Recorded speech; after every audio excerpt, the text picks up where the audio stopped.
Hola mis queridos amigos, nuevamente con ustedes, su doctor Tira el que ronca en esta negra noche neoliberal latinoamericana, sudamericana, ecuatoriana, más negra que nunca con el coronavirus que nos está asfixiando aquí en Ecuador. Y hoy analizaremos por qué Ecuador y el gobierno prácticamente se puede decir en términos literales están en la última joda.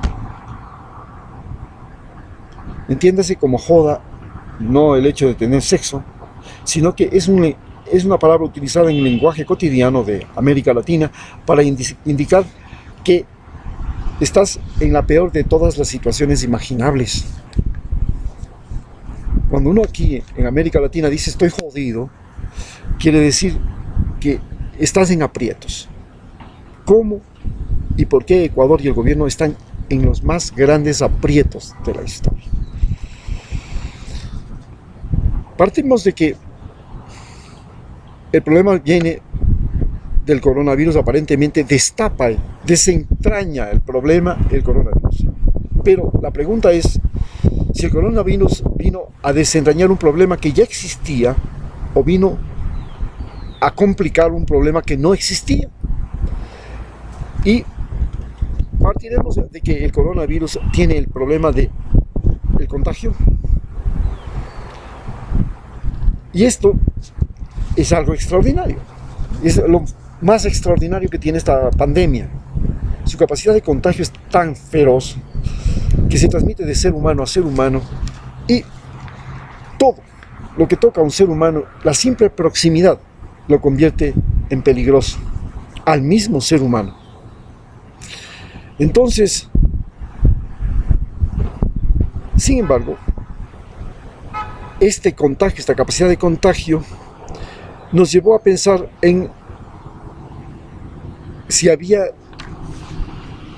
a entender cuál era la forma de relacionarnos entre los ecuatorianos y encontramos que, claro, la relación en la costa y en la sierra eran diferentes, lo que facilitaba que, especialmente en la ciudad de Guayaquil, la relación humana, la proximidad del hacinamiento, la movilidad humana, el hecho de que tenga una mayor población de trabajadores informales, haya sido el motivo.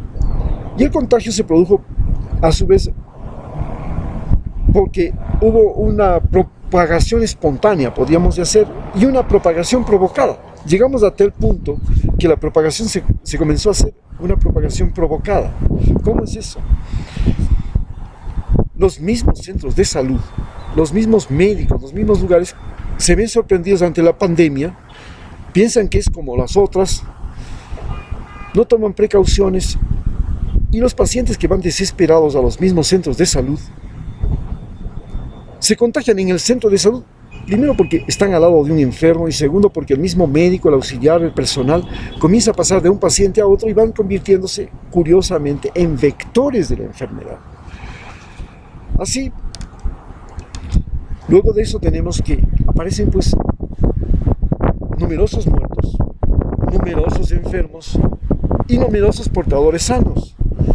Hoy sabemos que Guayaquil tuvo la mayor locura de ninguna ciudad de América Latina, posiblemente del mundo, de tener en 15 días prácticamente 7,000 muertos. No estamos hablando de enfermos, estamos hablando de 7,000 muertos, lo que indica que en apenas 15 días llegó a tener prácticamente 70,000 contaminados por la enfermedad. Unos sintomáticos y otros asintomáticos. Los sintomáticos podían ser sintomáticos leves, una tosecita, una gripecita, que desarrollaban capacidad inmunológica. Y los otros podían ser asintomáticos, no les pasaba nada, ni chicha ni limonada. Pero se podían convertir al mismo tiempo en portadores sanos. Los dos, los asintomáticos leves y los asintomáticos, pero con la enfermedad, se convertían a su vez en... Y esto hizo que la enfermedad, bueno, se convirtiera en algo monstruoso, pero nos reveló que habían personas más sensibles y personas menos sensibles, por lo cual, hoy, para salir y para llegar a reconocer quiénes son primero, los muertos, porque no sabemos ni quiénes se han muerto. Segundo, los enfermos graves que se curaron. Y los que son portadores sanos, se necesita utilizar estas nuevas pruebas que han llegado, que son las pruebas a base de inmunoglobulinas, que nos detectan si tienes inmunoglobulina M o inmunoglobulina G, que normalmente se producen cuando hay cualquier tipo de infección viral. Lo mismo se produce en el dengue, la misma inmunoglobulina se produce en el Zika, la misma en el chikungunya, y la misma inmunoglobulina se puede llegar a producir por la infección del coronavirus. Cuando tengamos pacientes que tienen inmunoglobulinas producidas por el coronavirus, a estos pacientes se les puede aplicar la donación de sangre para extraer de ellos plasma, porque ellos ya son portadores de una vacuna pasiva, se llama, de inmunoglobulinas o de sistemas de defensa que pueden contrarrestar la infección. Es lo que está en este momento haciendo Estados Unidos ya, pero que lo habíamos dicho nosotros desde el mismo momento de que comenzó la infección en el mes de marzo, que era necesario utilizar la sangre de los pacientes que eran portadores sanos o que se habían curado. Se podía hacer inclusive transfusión de sangre, si es que no sabía cómo hacer, pero es mucho más fácil sacar el plasma y distribuirlo, porque el problema de la sangre es que ustedes saben que tiene que tener el mismo tipo sanguíneo. Hoy tenemos el segundo impacto, la cuarentena. La cuarentena, pues ya sabemos que es el autoaislamiento, y este autoaislamiento nos ha llevado a una inmovilidad. Esta inmovilidad nos ha llevado a una quiebra masiva, una quiebra masiva. Estamos hablando de una quiebra masiva ¿de quiénes? Bueno, de los que tienen menos capacidad. No ha sido una quiebra masiva, por ejemplo, para las tiendas de barrio, no ha sido una quiebra masiva para los transportistas de productos alimenticios, pero sí ha sido, y amenazan a hacer una quiebra masiva para las líneas aéreas, y así amenaza a hacer una quiebra masiva prácticamente TAME ya. ¿Para qué? Pero también están las líneas de autobuses, las líneas de interprovincial, de transporte interprovincial, que por ahí comienza toda la afectación. Luego tenemos una quiebra masiva de los pequeños y medianos negocios, peluquerías, salones de belleza, consultorios, dentistas. Todos ellos comienzan a sufrir, pero básicamente los negocios de restaurantes, los negocios de comidas, la venta ambulante, porque en un país como Ecuador, donde la economía es fundamentalmente una economía callejera, de la venta ambulante, este golpe es mortal, produce una quiebra masiva. La mayor parte de la población es población informal, si no sale a la calle no come. Esto ha tenido un impacto tremendo en el desempleo, pero más en el desempleo, en algo peor que el desempleo, la desocupación. Ustedes saben que la desocupación lleva a la violencia, lleva al delito, lleva a la delincuencia, lleva a la prostitución, lleva al narcotráfico. Son caminos para salir vivo, no queda más. Así vivimos una parálisis de un país que está viviendo el colapso. El colapso de Ecuador supera el colapso de todos los países de América Latina. El colapso en otros países, por ejemplo, hablamos de para poder entender el colapso tenemos que entonces analizar los recursos con los que dispone cada país para salir de esta crisis. Por supuesto, en términos generales el Ecuador es un país demasiado rico. Tiene lo que no tiene ninguno de otros países. Tiene minas de oro, tiene minas de cobre, tiene petróleo, tiene bosques, tiene pesca, tiene oxígeno, tiene una altísima producción agropecuaria, tiene una fertilidad en su suelo extraordinaria. El río Guayas, todo lo que es la cuenca del río Guayas es considerado uno de los 7 lugares más fértiles del planeta Tierra. Por eso hemos vivido de boom en boom. El boom del cacao, el boom del banano, el boom de la palma africana, el boom de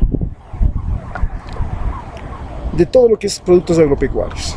Porque basta con que ese producto llegue a ser rentable en ese valle que es la cuenca del río Guayas, un río de 1000 kilómetros de longitud, con afluentes extraordinario, sino con una enorme humedad, nacida inclusive por de la presencia periódica del fenómeno del Niño, que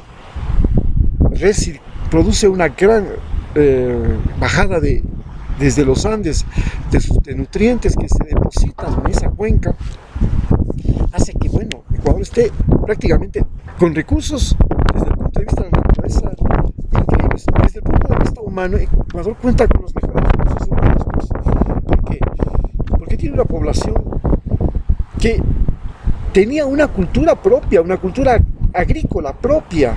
No llegó a aprender, no trajeron los españoles esa cultura agrícola propia, esa capacidad de trabajar en el campo, de trabajar en el suelo, de buscar alimentos, de pescar, de recolectar.